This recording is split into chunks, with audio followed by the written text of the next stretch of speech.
Welcome back, and today we're gonna see what would happen if Bush did 10% better back in 2004. So let's start off for the big red states in this scenario. So Montana, Idaho, Wyoming, all these normal red states would be even redder in this scenario. So Utah exactly would be another big red state.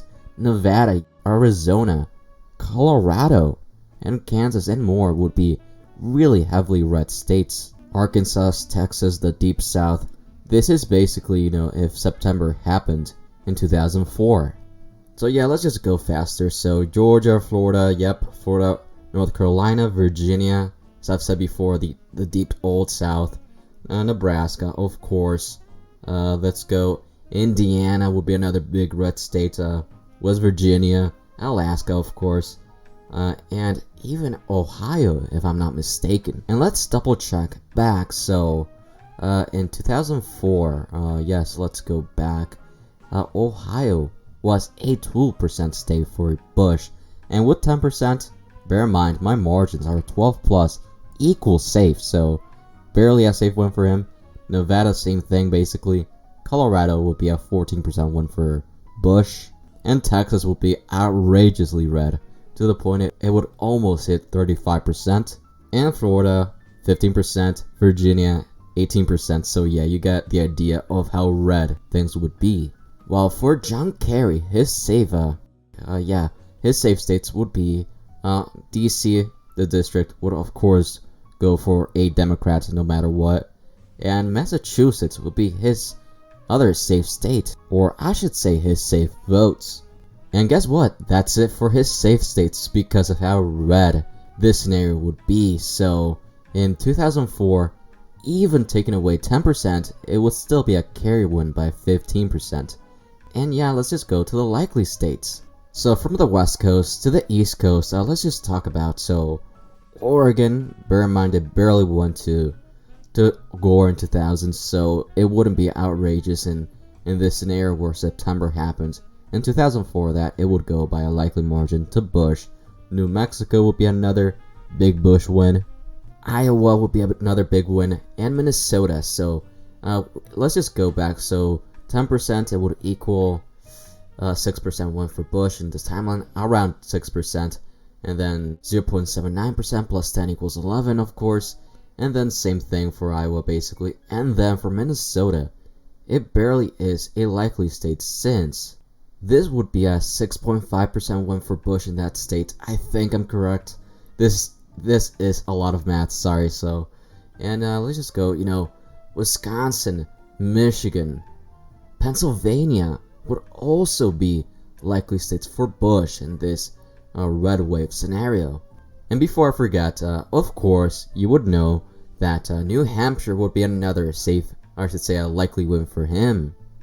And as you can see on Jackson Jude, it basically would be a similar story, almost a 9.5 likely win for Bush here. Michigan would be the same basically as Minnesota. Then Pennsylvania would be quite a Bush state in this timeline by almost 7.5% for Bush, and New Hampshire would be a big win for Bush since it barely went to Kerry in this timeline. So Bush went here by 8.5%. So let's just go to the Kerry states. So interestingly, New York would still be extremely blue, still a likely state, but still a decent win for Kerry even in this chaotic timeline. So yeah, for other states, if I'm not mistaken, Vermont would be another likely win for the Democrats, with the last one being Rhode Island. So and that would be quite a good win, at least in the Northeast for him, which makes it easier for me to talk about. So New York drops down to, only 8.3%. Vermont drops down to 10% still, and Rhode Island 10.8%, which is still a decent win in this scenario where Bush gets 10% more of the vote, which is probably more like a what if September happens in 2004 instead of what happened in our timeline.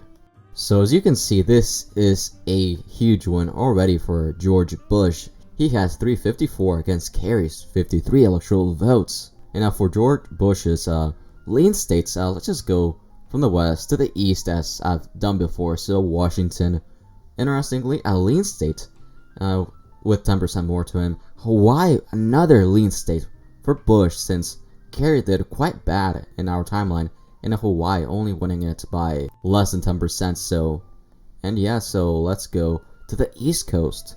New Jersey was a decent performance by Bush. He still loses it in our timeline, but while in this video, he wins it by a lean margin alongside Delaware, which I do find quite interestingly that Bush did quite well compared to other Republicans in this region of the country.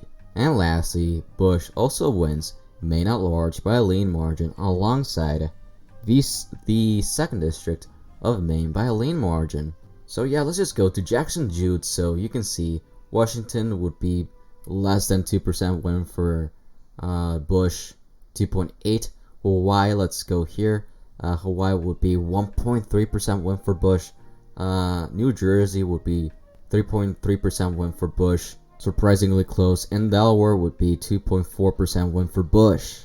While in Maine, I looked at these stats and it barely is a lean state, not a tilt state. So Bush wins here by a 1.001% around that margin, just barely a lean state. So the 2nd District of Maine would be a 4% win for Bush. And now let's just go to the lean state for John Kerry. So John Kerry is able to win the 1st District of Maine, which is quite, predictable for a Democrat, of course. And he also is able to, at least win Maryland, even though it's only by a lean margin, which is kind of really bad. But at least even with 10%, he still wins Maryland. And if I'm not mistaken, he wins there by what? 3%, and the 1st District of Maine, he wins here by 2%, which is okay. And now for the tilt states. So there's not that many states left, only 3. So let's just go from the East Coast to the West Coast.